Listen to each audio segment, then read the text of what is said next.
There are 13,000 cabs on the streets of New York, but there's only one that pays you back for 5 years of fantastic frugality. Climb into TSR's very own tiny cash cab, and I'll take you to a series of destinations that celebrate the Empire State without leaving home. So what do you say? You in?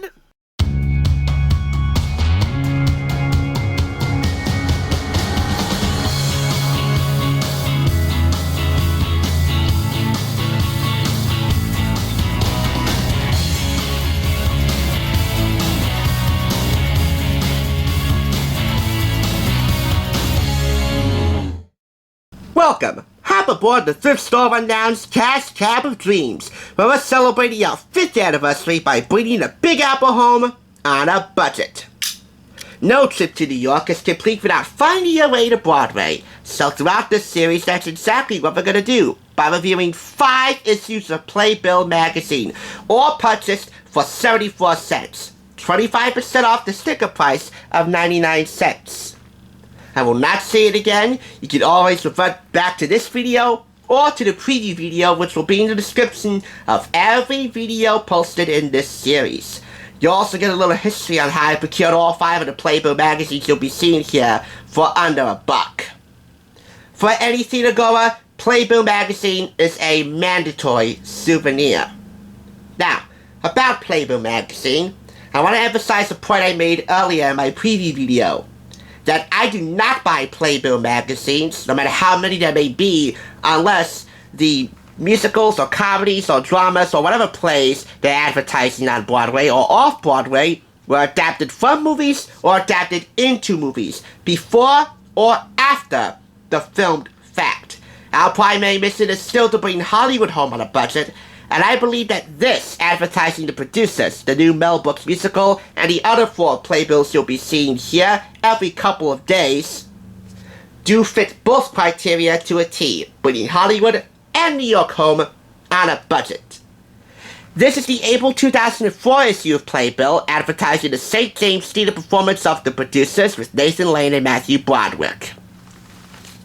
So let's get right into it. A couple of these Playbill issues actually advertise, in one page, movie releases. Like for example, here, Connie and Carla, with Nina Vardalos, who also wrote the film. You might recognize as the Oscar and Golden Globe nominated screenwriter for My Big Fat Greek Wedding, in which she was also the star. She is here alongside Toni Collette. Now, I love these one-page movie advertisements because if you don't fancy a Broadway performance, you can always catch a silver screen performance at the AMC Empire 25 or a Regal Cinema, I believe close to Times Square. So you'll be seeing those in a couple of Playbill reviews. This is the principal cast and crew billing for the St. James Theater performance of The Producers, again with Nathan Lane and Matthew Broderick. Now, with all 5 of these playbills, you get a who's who in the cast.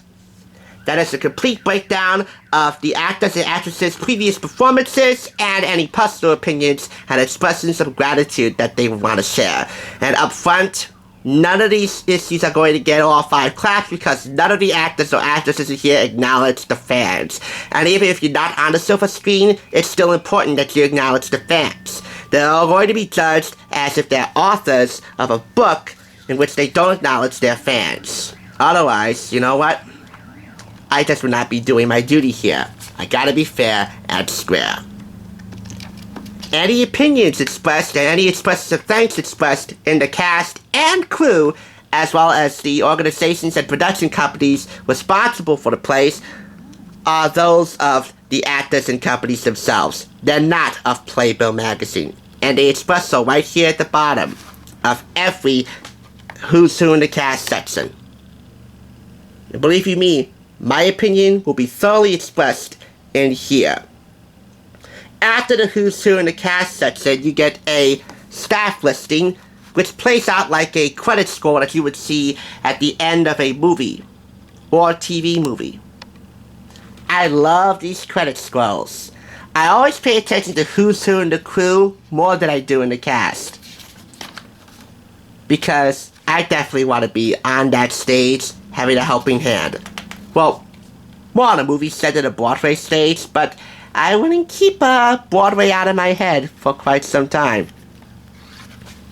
Oh, hold it! Just a second. Celebrity choices for after your Broadway experience. We have 2 celebrity picks for after Broadway dining.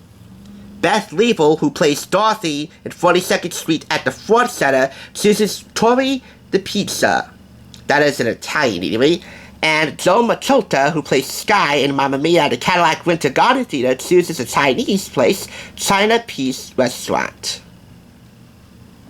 These are their rave reviews for those restaurants, as well as their addresses, telephone numbers, hours of operation, days of operation, and prices. There are more after-performance dining recommendations to be found in the dining and entertainment section for every Playbill magazine. From a chop house to a steakhouse, if you fancy Chinese, Italian, Japanese, Korean, contemporary American fare, such as Applebee's, Hawaiian, Mediterranean, you'll find those cultures and recommendations in this section. Is it just me, or would I just spring for Applebee's every time? Or just go for a pizza? Issue 1 and 4 more to go. 4, you know what? Reviewing Playbill is a far cry from me reviewing, should I say, I don't know, The Hollywood Reporter, because this is an entirely different ballgame. Although it is kind of similar. It's familiar territory. You're on the stage, you're performing, and you're giving your all to the audience. Just like I'm giving my all to you. This gets 4.5 out of 5 claps. With the Great White Way once again rising their curtains after a long overdue sabbatical off stage due to the coronavirus, I think it's high time we hit some inexpensive home runs as we Playbill! Thanks for watching, and remember, if you can make it here on a budget, then you can make it anywhere without it costing an arm and a broken leg.